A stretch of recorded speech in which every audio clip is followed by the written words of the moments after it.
Hello everybody and welcome to Rock Solid Productions, where in this video we are going to unbox the red hot Super NES Classic.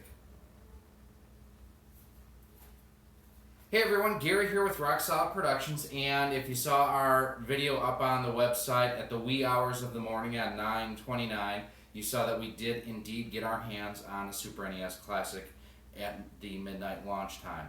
Now if you're not familiar or have lived under a rock, the SNES Classic has 21 games that are classic, just absolutely beloved by the masses, and they all were originally on the Super NES. Now this is the US version. There is a different list of games that came with the Japanese SNES, or actually the Super Famicom Mini, and some for Europe too. So in the US we got Contra 3, The Alien Wars, Donkey Kong Country, Earthbound, Final Fantasy 3, F-Zero, Kirby's Dream Course, Kirby Superstar, Mega Man X, Secret of Mana, Star Fox, Street Fighter II Turbo, Super Castlevania 4, Super Ghouls and Ghosts, Super Mario Kart, Super Mario RPG Legend of the Seven Stars, Super Mario World, Metroid, Super Punch-Out, The Legend of Zelda, A Link to the Past, Yoshi's Island, and the never-before commercially available Star Fox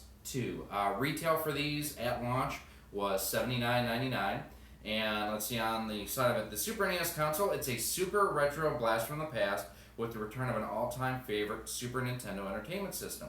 This mini-sized Super NES Classic Edition system is packed with over 20 pre-installed classic Super Nintendo Entertainment System games from the 90s, fully loaded and ready to play using original style Super NES Classic controllers. So what we're going to do is we're going to show you everything that's in the box here, and we're going to compare it to the size of the Super Famicom, the Super NES, a couple other items that we have here. So let's get started. Now, for those of you wondering why there's a laptop off to the side, if you're watching this after the fact, we are live streaming this, or did live stream this on the channel, so for unboxings like this, we'll continue to do so. Make sure that you go ahead and subscribe to the channel so that you keep up to date with when we're doing unboxings like this. Also have to give a shout out to our friends over at CastlemaniaGames.com. Use code ROX10 to save 10% on your next order from Castlemania Games. Thanks to those guys for supporting the channel. So without any further ado, let's dive into the box. Now there's no box covers or anything needed to open this bad boy up. Oh, before we do this, I do have the box for the NES Classic here, and as you can see, it is the exact same size, same style, and everything, which you're going to see a lot of the same in this from last year's model. So let's dive in.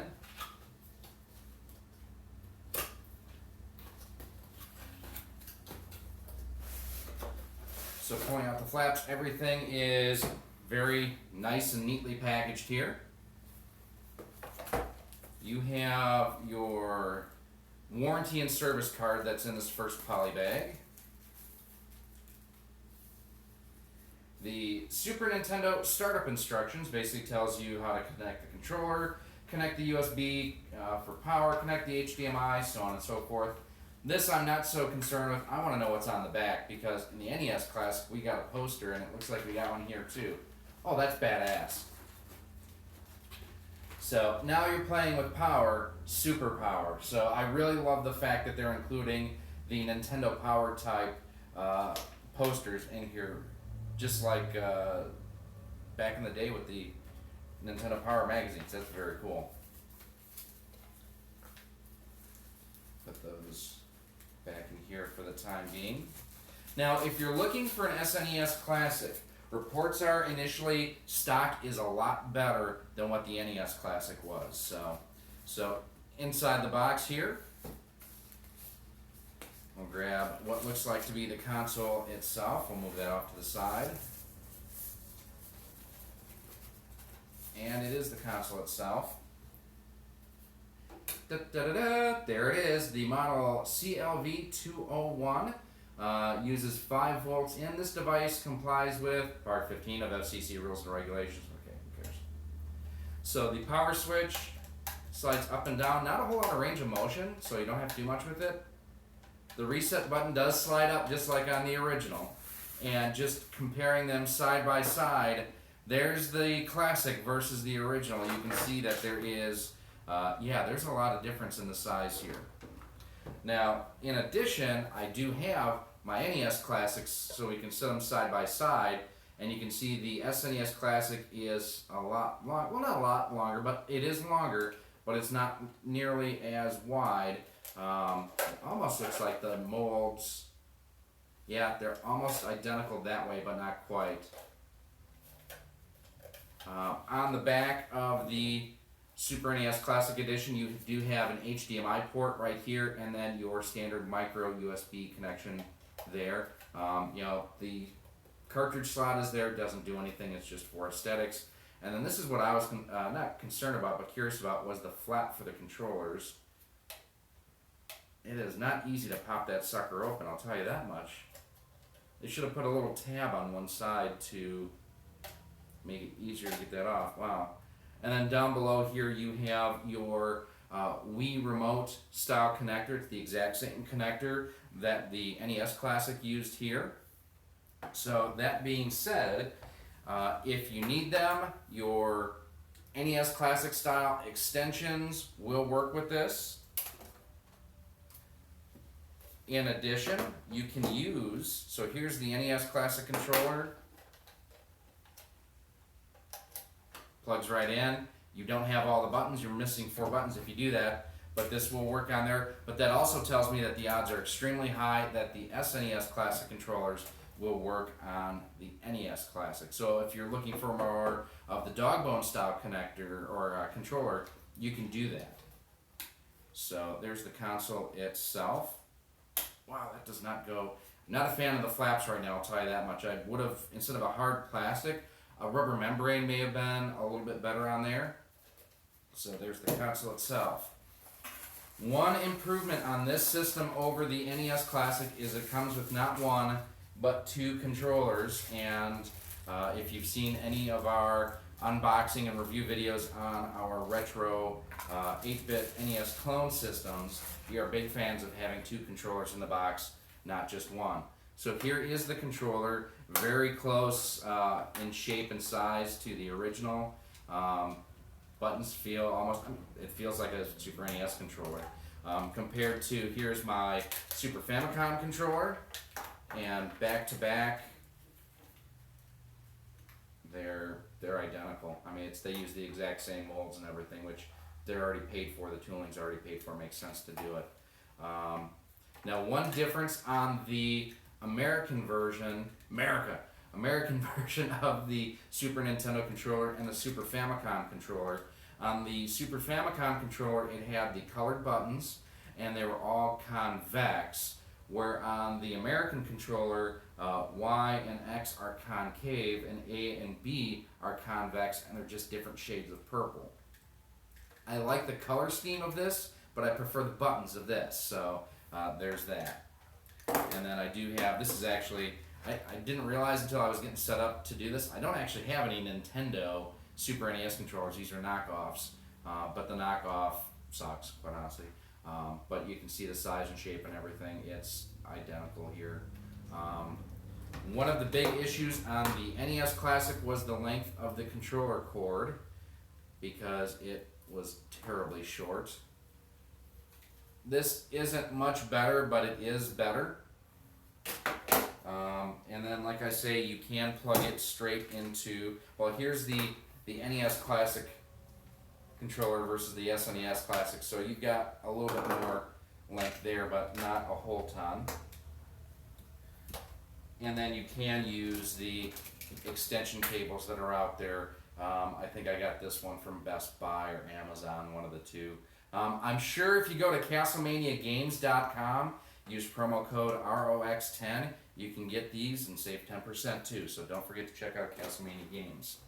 Now, one other thing that I'm going to test out is whether or not the GameCube style controllers that feature the Wii Remote input on it, if this will work with the SNES Classic. I know a lot of people really like this controller. I actually love this controller myself.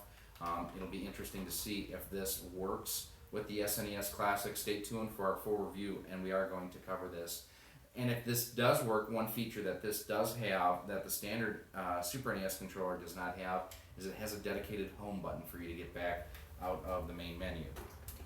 So there's the controller. Very, very nice. I like it. I like it a lot. Still wish it had like a 10-foot cord on it, but you know what? This is better than what we had, so at least Nintendo partially listened to us.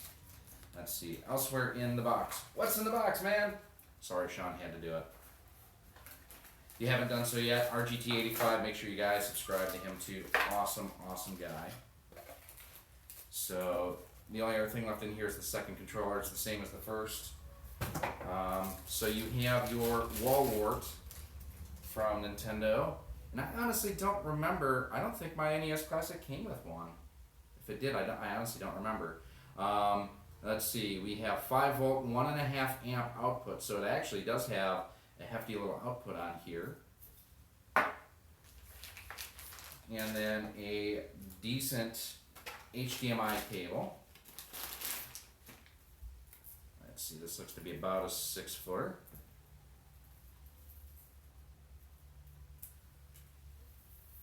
I meant to do that.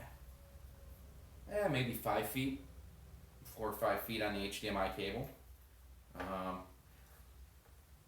One side is branded HDMI, one side is branded Nintendo because you have to put your branding on everything. And then finally we have our power cable here.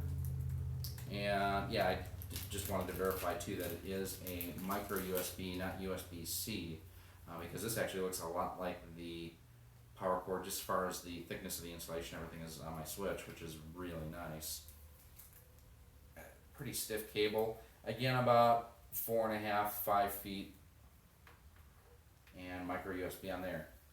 So that's everything that comes in the box with the Super NES Classic Edition. I love the fact there's 2 controllers with it.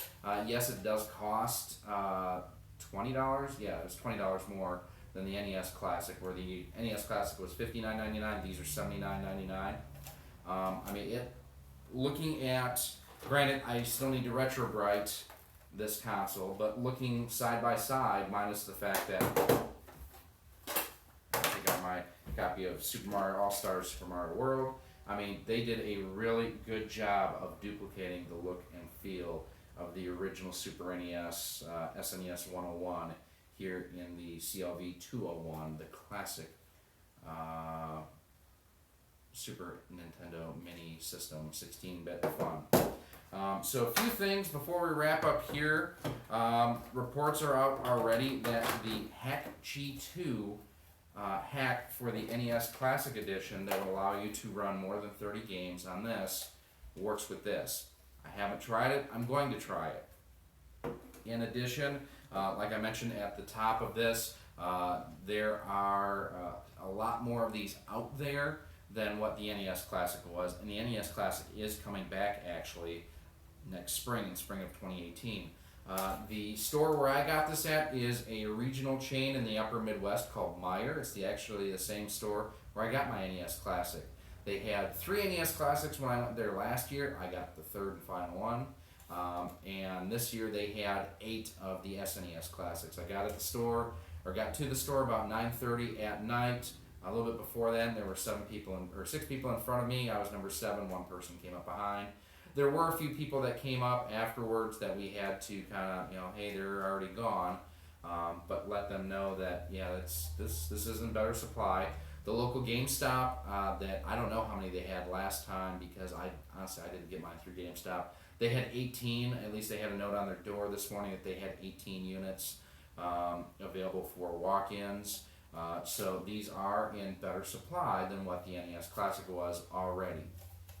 Going through the list of games, I'm just going to bring the box back up here again.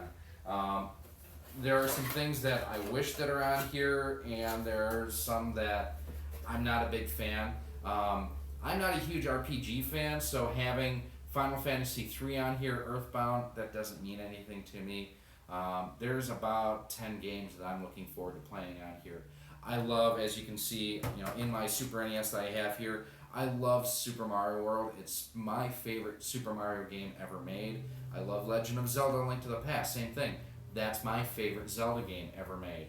I've actually not played Super Metroid a whole lot, so I'm looking forward to trying that out. F-Zero is a great racing game, and what can you say about having Star Fox and Star Fox 2 on here? What I wish that it had on here is I actually do wish that it had Super Mario All-Stars and Super Mario World. I wish that it had some more of like Final Fight I would have loved to have on here. Earthworm Jim 2. I mean, those are two classic 16-bit platformers. I understand, and I'm saying this as a Nintendo fanboy, I'm wearing Mario and Yoshi right now, for God's sake. The Genesis version is better than the Super NES version. That's what they used in the Wii Virtual Console that you could download. But still, throw us a bone. Give me Earthworm Jim on this. There are a lot of games that I wish that they would have put on this. And quite frankly, I think the lack of games, the fact there's only 21 when you add in Star Fox 2, is going to open this system up to more people hacking it than the number of people that hacked the NES Classic. So let's talk about that for a second too.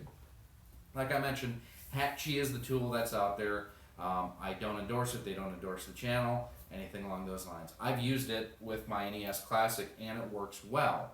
The one thing that we've seen from people who have already cracked this open is that it's identical to the NES Classic inside. Same board, same CPU, everything is the same as this. All that they did is they flashed different games to this hardware. So what I'm hoping is that they've also addressed with software versus hardware some of the latency issue that was native in the NES Classic. Many of us had complaints regarding lag and latency on Punch-Out, for example, where as you got later on in the game almost became unplayable because you had to hit the button so much earlier than your reflexes would normally tell you. So I'm really hoping that they have that figured out on here. Above and beyond that, just fit and finish of it, like I mentioned, I wish that the controller ports, I mean, it's just, they're way too hard to get open. I'm hoping that they'll eventually free up, but a little tab or something would have been nice. My goodness. I mean, you can see, I'm not doing this for the camera. I'm having a legit issue getting that open. That's just a hard, I wonder if that was a rubber membrane there. No, it's actually a hard plastic. I can see possibly opening this up and taking this off and just saving it and setting it aside so it doesn't get broken or damaged, and just leaving the controller ports exposed. I understand they wanted to reuse tooling that they already had, but how cool would it have been if the controller port would have just been, you know, the SNES style controller port but shrunk down? That would have been pretty sweet. So that's our unboxing video of the SNES Classic. We're going to turn our attention here to the live stream in a moment. We do thank you for watching. If you do have any comments or questions, please feel free to leave them below. We answer each and every one of them. You can also email us at rocksolidmail@gmail.com. Hit us up on Twitter at RockSolidStudios. We're on Facebook at facebook.com/RockSolidProductions. And then again, don't forget to visit Castlemania Games if you're looking for gaming accessories and supplies. One of the things that I haven't mentioned yet is that we are going to test out to see if the 8-bit DOE, if the SNES style gamepad works with this system. It's the same connector, so I just don't know if they have the SNES 30 gamepad's dongle mapped to work properly with this without a firmware. We're going to look into it. We're going to contact 8-bit DOE. If it doesn't, see if we can find out some more information. So make sure that you check out Castlemania Games. Use promo code ROX10 and you'll save 10% on your next order. We want to thank Ryan and those guys for their support. I want to thank Eric Jordan as well for supporting us on Patreon. Go to patreon.com/rocksolid. For as low as $1 a month, you can help support the channel so we can get cool gear like NES Classic or SNES Classic Editions to do unboxings and reviews on the site. I'm Gary with Rock Solid Productions. Thanks for watching. We'll see you.